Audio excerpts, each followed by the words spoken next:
Assalamualaikum warahmatullahi wabarakatuh. Perkenalkan nama saya Alvin Syahri Wafazain, mahasiswa Teknologi Pendidikan Angkatan 2021 Universitas Negeri Malang. Pada kesempatan kali ini saya akan mempresentasikan tentang RPP yang dirancang oleh kelompok 1 yaitu dengan tema benda di sekitar kita. Nah, pada RPP kali ini kami menggunakan sistem pembelajaran terpadu modernistik. Sistem pembelajaran terpadu modernistik yaitu model pembelajaran yang mengintegrasikan kurikulum dalam satu disiplin ilmu secara khusus, meletakkan fokus pengintegrasian pada sejumlah keterampilan belajar yang ingin dilatih oleh seorang guru kepada siswanya dalam suatu unit pembelajaran untuk pencapaian materi pembelajaran. Nah, kami menggunakan model nested ini karena model pembelajaran ini target utamanya adalah materi pembelajaran yang dikaitkan dengan keterampilan berpikir dan keterampilan mengorganisasi. Artinya memadukan aspek kognitif, afektif, dan psikomotorik, serta memadukan keterampilan proses dan komunikasi. Model ini juga memfokuskan keterpaduan beberapa aspek pada satu mata pelajaran saja, tetapi materi pelajaran masih ditempatkan pada prioritas utama yang kemudian dilengkapi dengan aspek keterampilan yang lain. Selanjutnya kita akan membahas mengenai karakteristik pembelajaran terpadu tipe nested. Menurut Depdikbud pada tahun 1996, pembelajaran terpadu sebagai suatu proses mempunyai beberapa karakteristik sebagai berikut. Yang pertama itu holistik. Holistik yaitu pembelajaran terpadu yang memungkinkan siswa untuk memahami suatu fenomena dari segala sisi. Yang kedua adalah bermakna. Bermakna pada karakteristik ini yaitu pengkajian suatu fenomena dari berbagai macam aspek seperti yang di atas, memungkinkan terbentuknya semacam jalinan antara konsep-konsep yang berhubungan yang disebut dengan skemata. Lalu yang ketiga yaitu otentik. Pembelajaran terpadu juga memungkinkan siswa untuk memahami secara langsung prinsip dan konsep yang ingin dipelajarinya melalui kegiatan belajar secara langsung. Dan yang terakhir yaitu aktif. Pembelajaran terpadu menekankan keaktifan siswa dalam pembelajaran baik secara fisik, mental, intelektual maupun emosional guna tercapai hasil belajar siswa yang optimal. Langkah-langkah dari pembelajaran berbentuk nested yaitu yang pertama tahap perencanaan, yaitu menentukan jenis mata pelajaran, memilih kajian materi, menentukan subketerampilan, merumuskan tujuan pembelajaran khusus atau indikator, dan yang terakhir yaitu menentukan langkah-langkah pembelajaran. Yang kedua yaitu tahap pelaksanaan. Dan yang selanjutnya yaitu tahap evaluasi. Evaluasi yaitu berupa proses pembelajaran dan evaluasi hasil pembelajaran. Model nested ini memiliki beberapa kelebihan. Yang pertama yaitu guru dapat memadukan beberapa keterampilan sekaligus dalam pembelajaran suatu mata pelajaran. Yang kedua, pembelajaran semakin berkembang dan diperkaya dengan menjaring dan mengumpulkan sejumlah tujuan dalam pengalaman belajar siswa. Yang ketiga yaitu pembelajaran dapat mencakup banyak dimensi dengan memfokuskan pada isi pelajaran.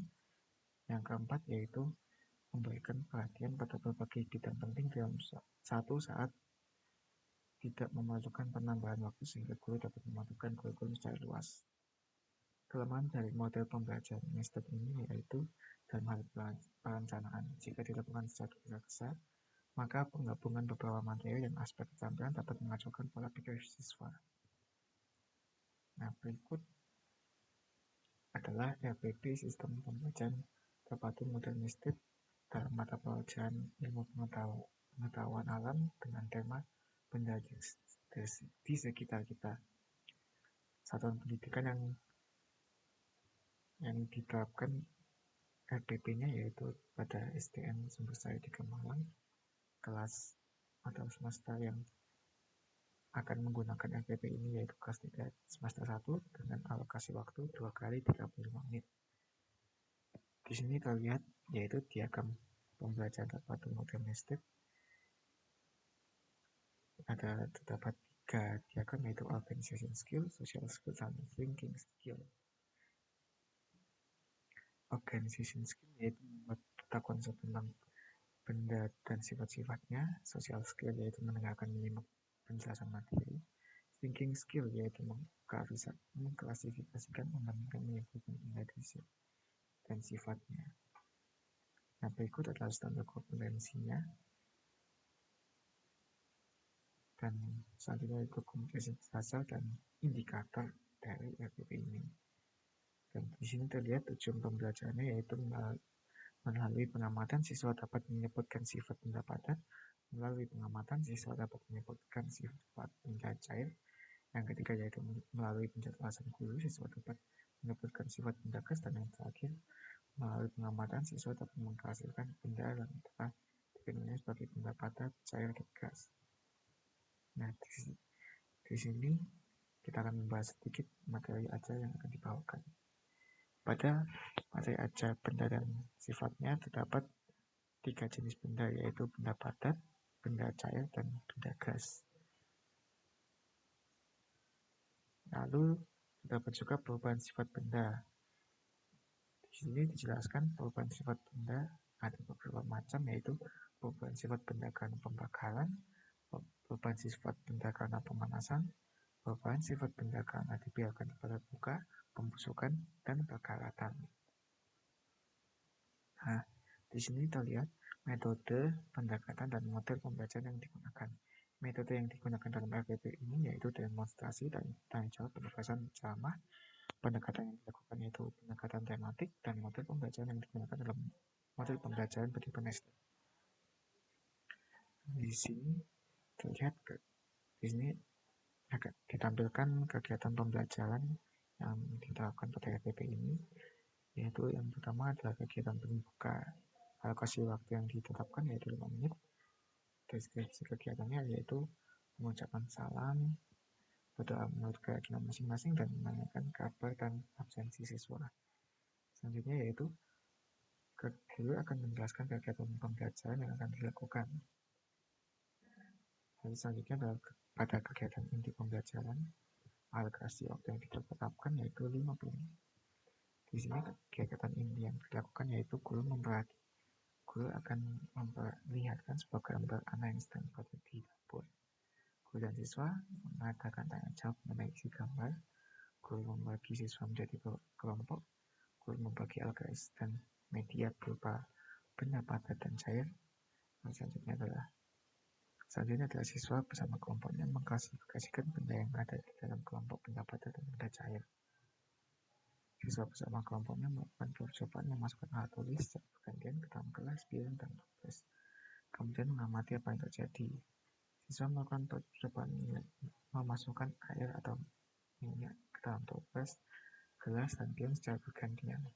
Siswa menjawab pertanyaan dalam LKS mengenai sifat gas yang tidak berubah bentuk saat dimasukkan ke dalam gelas, sementara air berubah bentuk saat dimasukkan ke dalam gelas. Siswa menjawab soal LKS yang berkenaan dengan sifat benda gas. Siswa merepresentasikan tentang sifat benda berdasarkan percobaan tadi. Guru memberikan tugas untuk membuat konsep. Dan yang terakhir, guru memberikan penguatan siswa yang berani ke depan. Nah, di sini terdapat beberapa thinking skill atau skill-skill lain yang didapatkan siswa dalam pembelajaran ini. Yang pertama itu social skill, yaitu kemampuan sosial yang di dalamnya terdapat mendengarkan dan menyimak. Lalu selanjutnya ada thinking skill yang didapatkan siswa dalam pelajaran kali ini, yaitu mengklasifikasikan, membandingkan, dan menyimpulkan. Dan yang terakhir ada organization skill atau kemampuan berorganisasi, yaitu dengan membuat bentuk konsep. Selain itu terdapat juga social skill dengan cara menyimak. Lalu kegiatan terakhir yang ada pada RPP ini yaitu penutup.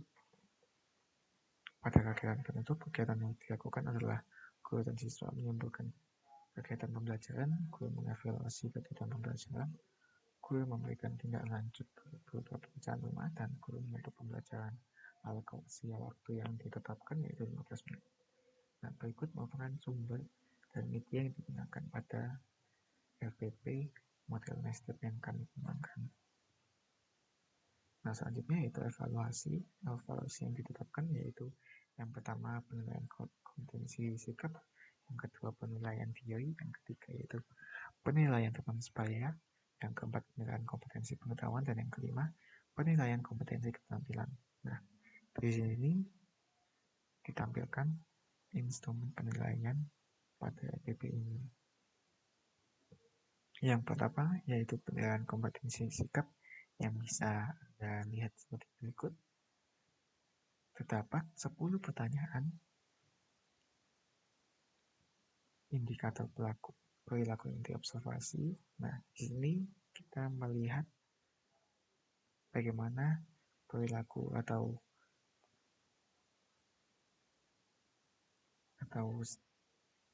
kelakuan siswa yang diobservasi pada kegiatan ini. Nah, di sini terlihat ada dua penilaian, yaitu ya dan tidak. Penilaian ini akan diisi dengan checklist pada kolom penilaian. Nah, yang kedua yaitu ada penilaian teori. Penilaian teori ini bertujuan untuk menilai diri siswa atas apa yang siswa alami selama pembelajaran. Itu di sini ada nama, absen, dan kelas. Terdapat 8 pertanyaan yang ada dan terdapat 2 kolom penilaian yang dapat dicentang atau checklist oleh siswa. Yang ketiga adalah penilaian teman sebaya. Nah, penilaian teman sebaya ini bertujuan untuk melihat perkembangan teman sebaya siswa selama proses pembelajaran dengan yang menggunakan RPP Modern Estate. Terdapat 7 pertanyaan yang dapat dinilai dan bentuk penilaiannya berupa checklist ya dan tidak. Yang keempat yaitu adalah penilaian kompetensi pengetahuan. Nah, penilaian yang dilakukan menggunakan materi, menggunakan soal pilihan ganda dengan materi pengenalan benda di sekitar kita. Nah, soal ini akan dijawab oleh siswa. Yang diberikan sekitar 15 soal dan pada LPP ini terdapat kunci jawaban. Nah, yang kelima yaitu penilaian kompetensi keterampilan. Nah, pada lembar ini akan diisi oleh guru, yaitu terdapat aspek yang dinilai, yaitu keaktifan, ketetapan peta konsep, dan kerapian peta konsep. Nah, di sini ada deskripsi penilaian, itu terdapat 3 skor, yaitu skor 1, skor 2, dan skor 3. Nah, di sini akan dijawab pada kolom keaktifan siswa. Apabila diisi skor 1, siswa jarang menjawab. Apabila diisi skor 2, itu menjelaskan bahwa siswa terkadang menjawab. Nah, dan skor yang ketiga yaitu jika siswa sering menjawab saat guru dan siswa melakukan tanya jawab. Seperti itu. Yang kedua yaitu ketetapan atau kesesuaian peta konsep dengan materi yang diajarkan. Apabila siswa menggambarkan isi peta konsep dengan kurang sesuai, maka diberi skor 1. Jika siswa menggambarkan isi peta konsep sesuai dengan materi tetapi kurang lengkap, akan diisi skor 2. Jika siswa menggambarkan isi peta konsep sesuai dengan materi dan penjelasannya lengkap, maka diberikan skor 3. Yang ketiga yaitu kerapian peta konsep. Apabila siswa menggambar peta konsep tidak rapi ataupun tidak terbaca dengan jelas, maka diberikan skor 1. Jika siswa menggambar peta konsep dengan rapi namun tidak dapat terbaca dengan baik, maka diberikan skor 2. Dan jika siswa menggambar peta konsep dengan rapi dan terbaca dengan baik, maka akan diberikan skor 3. Demikian presentasi saya untuk LPP Modern Estate pada kesempatan kali ini. Kalau lebihnya saya mohon maaf. Wassalamualaikum warahmatullahi wabarakatuh.